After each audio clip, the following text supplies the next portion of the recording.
देश प्रदेश का वक्त हो गया है और देश प्रदेश में सबसे पहले आपको बताते हैं बाढ़ को लेकर क्या स्थिति है अलग अलग जगहों पर। बिहार के दरभंगा में एनडीआरएफ की टीम ने बाढ़ में फंसे 3 युवकों की जान बचाई है। हनुमान नगर प्रखंड में युवक बागमती नदी की मझधार में फंस गए थे, जिसके बाद एनडीआरएफ की टीम ने नाव के जरिए युवकों को सुरक्षित जगह पर पहुंचाया। बिहार के 16 बाढ़ प्रभावित जिलों में एनडीआरएफ की 18 टीमें तैनात हैं। और अब आप तस्वीरें देखिए अयोध्या की, जहां पर सरयू नदी खतरे के निशान से 72 सेंटीमीटर ऊपर बह रही है। पूरा बाजार ब्लॉक गांव के कई निचले इलाकों में पानी भर गया है। कई गांव तो टापू बन गए हैं। रास्ते और सड़क पानी में डूबे हुए हैं। नाव की व्यवस्था नहीं होने से लोगों को खासी परेशानियां यहां पर आ रही हैं।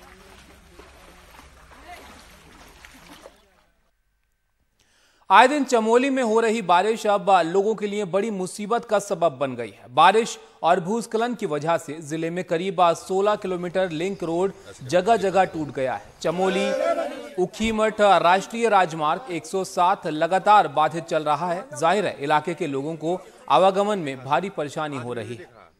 ये नाव के अंदर क्या है, कैसा ये बाहर आज तो बारिश की वजह से लोगों की परेशानी यहां पर बढ़ रही है। लेकिन कुछ और खबरों का रुख करते हैं और आपको बता दें कि आगरा के एसएन अस्पताल में काम करने वाली जूनियर महिला डॉक्टर योगिता की हत्या के मामले में पुलिस ने डॉक्टर विवेक तिवारी को गिरफ्तार किया है। डॉक्टर विवेक तिवारी ने अपना जुर्म कबूल कर लिया है। उसका कहना है कि उसके डॉक्टर योगिता से 7 साल से रिश्ते थे। कहीं जाने के दौरान उसका डॉक्टर योगिता से झगड़ा हो गया था। इसी दौरान उसने हत्या कर दी। अब इस मामले में नया मोड़ भी आ गया है। डॉक्टर ने गला दबाकर हत्या की बात कही थी, जबकि पोस्टमार्टम रिपोर्ट में मृतक के शरीर में 4 गोलियां मिली हैं।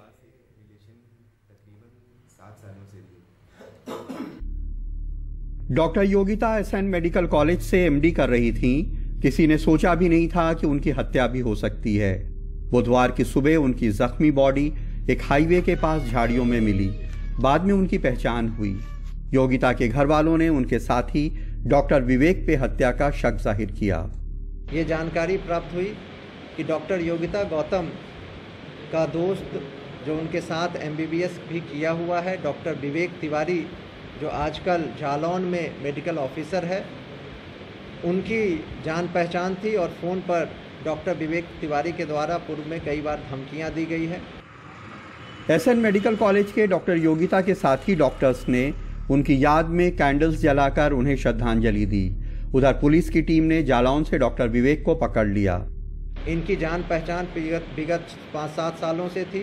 ये दोनों की संबंध अच्छे थे, शादी करना चाहते थे, परंतु इधर कुछ दिनों से दोनों के बीच में अनबन हुई, जिसके कारण डॉक्टर विवेक तिवारी जो उरई में जालौन में मेडिकल ऑफिसर है, इसने डॉक्टर योगिता गौतम की हत्या की प्लानिंग की और यहां आकर उसने इस पूरी घटना को अंजाम दिया है। पुलिस ने डॉक्टर विवेक का एक इकबालिया बयान भी जारी किया, जिसमें वो हत्या का जुर्म कबूल करते दिख रहे हैं। हमारे रिलेशन तकरीबन 7 सालों से थे। इस बीच में लास्ट बार मीटिंग के दौरान डॉक्टर योगिता जब मेरी कार में बैठी तो शुरुआत से ही इतने झगड़े स्टार्ट हो गए और इतनी ज़्यादा हॉट टॉक स्टार्ट हो गई कि जिसमें मैंने गला दबा के उनकी हत्या कर दी। और जब मुझे ये लगा कि गला दबाने के बाद भी वो उनकी मृत्यु नहीं हुई है, तो जनरली मैं अपने एक गाड़ी में चाकू रखता हूँ, उससे मैंने उनके सर पे वार किया और एक सुनसान इलाके में उनकी बॉडी को फेंक दिया। यहाँ कातिल और मकतूल दोनों बहुत पढ़े लिखे हैं। जिनका कत्ल हुआ वो डॉक्टर एमडी कर रही थीं। जिनके ऊपर कत्ल का इल्ज़ाम है वो सरकारी एमबीबीएस डॉक्टर हैं। क्या सिर्फ इतना हुआ कि कार में चलते चलते कुछ बहस हुई और एक डॉक्टर ने दूसरे डॉक्टर का कत्ल कर दिया? यह लड़की के लिए कत्ल करने वाले डॉक्टर के मन में नफरत की कुछ और भी वजह थी। आगरा में नसीम और लखनऊ में कैमरामैन राजेश गुप्ता के साथ कमाल खान, एनडीटीवी इंडिया। प्रधानमंत्री नरेंद्र मोदी की डिजिटल इंडिया मुहिम के तहत देश में ऐसे कई गांव हैं जहां बीएसएनएल की इंटरनेट और वाईफाई सुविधाएं पहुंच गई हैं, पर जमीनी हकीकत कुछ और है। ग्रामीण को कोई खास फायदा होता नजर नहीं आ रहा है। बिहार के जहानाबाद में लगे नेट कनेक्टिविटी प्रोजेक्ट का एनडीटीवी ने जायजा लिया। अधिकांश लोगों का यही कहना है कि कोई फायदा नहीं मिल रहा है। ये है काको प्रखंड क्षेत्र के अलगाना और एनवा गांव के घरों में वाईफाई का ऑप्टिकल फाइबर। ये यहाँ लगा जरूर है, पर इसका लाभ किसी को मिलता नजर नहीं आ रहा। गांव में मिडिल स्कूल भी है और इसमें पढ़ने वाले सैकड़ों छात्र और छात्राएं हैं। स्कूल ऑनलाइन वीडियो बनाकर व्हाट्सएप पर भेज देता है, पर इस गांव में बीएसएनएल जो इंटरनेट सुविधा देता है वो ऐसी हालत में है कि छात्र चाहकर भी ठीक से पढ़ाई नहीं कर पाते। 60-65 घर का गांव है अलगाना, और यहाँ 2 लगा था बीएसएनएल का वाईफाई, लेकिन एक तो काफी पहले ही, करीब 6 महीना पहले ही खराब हो गया था, तो जो कॉन्ट्रैक्टर लगाया था वो लेकर गया था, लेकिन वापस लगा नहीं पाया फिर। और दूसरा आप देख रहे हैं कि 20-25 दिनों से बंद पड़ा हुआ है।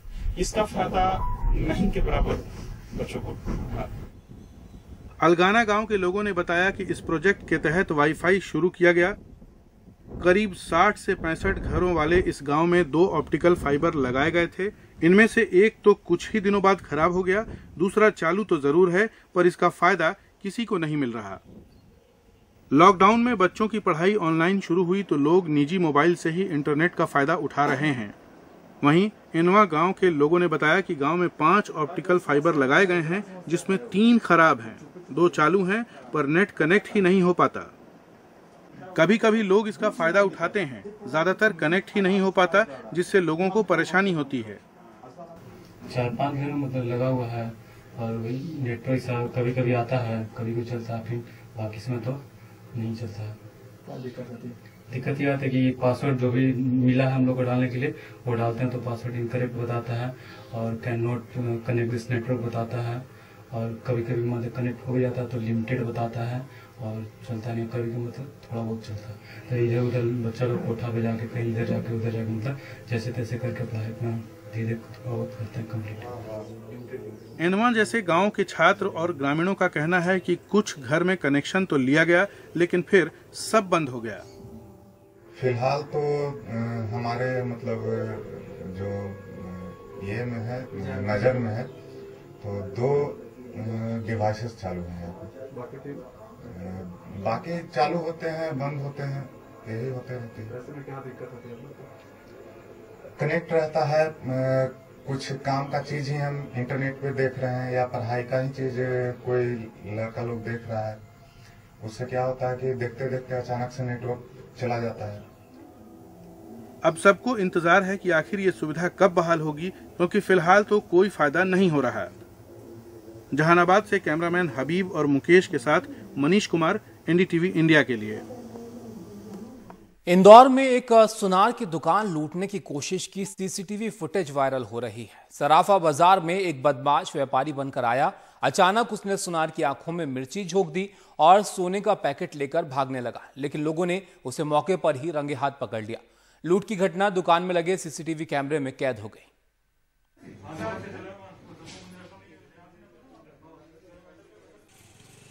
इंदौर पुलिस ने गुंडागर्दी और चाकूबाजी करने वाले 2 गुंडों का जुलूस निकाला। कुछ दिन पहले इन दोनों ने एक युवक को चाकू मार दिया था। पुलिस दोनों गुंडों को वारदात की जगह ले गई और कान पकड़कर उठक बैठक लगवाई। जिस जगह युवक का खून बहा था वहां नाक भी रगड़वाई।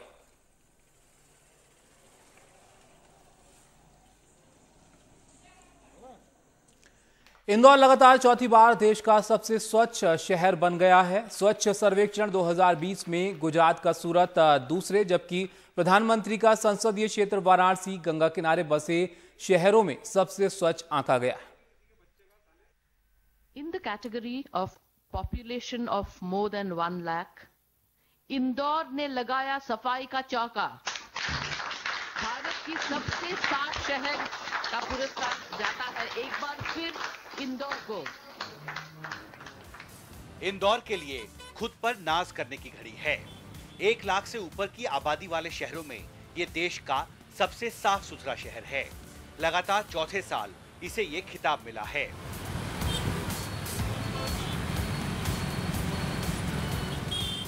हम आपको विश्वास दिलाते हैं प्रधानमंत्री जी के संकल्प को पूरा करने में मध्य प्रदेश कोई कसर नहीं छोड़ेगा। इंदौर से मैं कह रहा था भी चौका मारा, छक्का भी आपको मारना है। 2020 के इस स्वच्छ सर्वेक्षण में सूरत को दूसरा और नवी मुंबई को तीसरा स्थान मिला है। 40 लाख से ऊपर की आबादी वाले शहरों में अहमदाबाद सबसे ऊपर है। प्रधानमंत्री नरेंद्र मोदी का संसदीय क्षेत्र वाराणसी गंगा के तट पर बसे शहरों में सबसे साफ माना गया है। 100 से अधिक शहरी निकायों वाले राज्यों में छत्तीसगढ़ सबसे स्वच्छ राज्य और 100 से कम शहरी निकाय वाले राज्यों में झारखंड पहले नंबर पर आया है। 2018 में तीसरे स्थान पे थे, इस समय 2019 में प्रथम स्थान पे आए और जो 4,396 शहर है जिसमें 129 शहरों को पुरस्कार मिला, उसमें 14 हमारे छत्तीसगढ़ के हैं और दूसरी बार हमको पुरस्कार मिला है और इस समय प्रथम स्थान पे आए हैं। तो मैं सभी हमारे नगर निगम के महापौर है, कमिश्नर हैं, सबको मैं बधाई देता हूं। नगरीय प्रशासन मंत्री भी हमारे साथ हैं, उनको भी बधाई देता हूं। सचिव महोदया भी हैं और पूरे टीम को मैं बहुत बहुत बधाई देता हूं। देश की सबसे बड़ी आबादी वाले 2 राज्य यूपी और बिहार इस लिस्ट में पिछड़े दिख रहे हैं। सबसे स्वच्छ कैपिटल सिटी के लिस्ट में न्यू दिल्ली म्युनिसिपल काउंसिल पहले नंबर पर है। जो नई दिल्ली एरिया को, जो धर्मेंद्र जी की एनडीएमसी को मिला है, वो वेल डिजर्व्ड है। और जो आप में से हम लोग जो भी हम यहाँ आते हैं, हमें साफ है कि it is one of the cleanest capital areas, the NDMC limit. But Delhi की बाकी भी जो आबादी रहती है, वहां पे भी हमें इसको रेप्लिकेट करना है। ये अब तक का सबसे बड़ा स्वच्छ सर्वेक्षण था जो 28 दिन तक चला और इस दौरान 1,80,00,000 आम नागरिकों की राय ली गई। सरकार को उम्मीद है कि स्वच्छता के महत्व को लेकर आम लोगों में रुचि बढ़ती जा रही है और आने वाले समय में जैसे जैसे ज्यादा लोग स्वच्छता के महत्व को समझेंगे, राज्यों और शहरों में भी स्वच्छता को लेकर कंपटीशन और बढ़ेगा। दिल्ली से हिमांशु शेखर, एनडीटीवी इंडिया।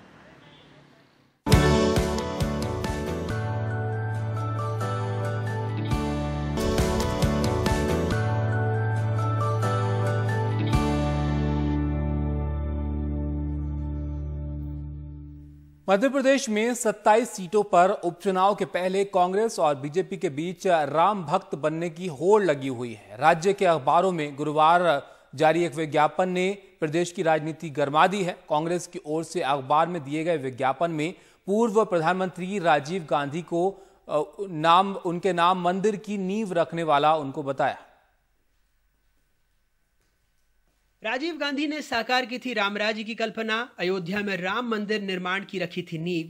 मध्य प्रदेश में 27 सीटों पर उपचुनाव से पहले कांग्रेस जमकर राम भक्ति कर रही है। इससे पहले हनुमान चालीसा पाठ करवा चुकी है। पार्टी का कहना है वो राम राज्य चाहती है। राजीव जी ने मंदिर के ताले खुलवाए थे, कोर्ट के निर्देश पे खुलवाए थे। मैं मानता हूँ कि भगवान राम का भव्य मंदिर निर्माण हो। कांग्रेस पार्टी हमेशा से इस बात की सहमति कोर्ट द्वारा या सहमति द्वारा अपने वक्तव्य में बताती थी और आज भी हम अपनी चीज़ पे कायम है। भगवान राम का भव्य मंदिर निर्माण हो, भगवान राम की आस्था में कांग्रेस पार्टी का एक एक परिवारजन अपने आप को आत्मसात करता है। बीजेपी को कांग्रेस की राम भक्ति पर ऐतराज है, सवाल भी पूछे जा रहे हैं। यही तो एक अचंबा है कि विज्ञापन दे के बताना पड़ रहा है कि राम हमारे हैं। राम तुम्हारे हैं तो शक कैसा और नहीं है तो हक कैसा। विज्ञापन क्यों देना पड़ रहा है? हमने तो कभी विज्ञापन नहीं दिया। राम हमारे आराध्य हैं, रोम रोम में राम रमे हैं और इसलिए इसके लिए विज्ञापन देना ही शक पैदा करता है। मध्य प्रदेश में 27 सीटों पर उपचुनाव हैं, सो राम नाम बड़ा है, कांग्रेस के लिए भी, बीजेपी के लिए भी। आखिर चुनावी वैतरणी जो पार करनी है। भोपाल से कैमरा पर्सन रिजवान खान के साथ अनुराग द्वारी, एनडीटीवी इंडिया।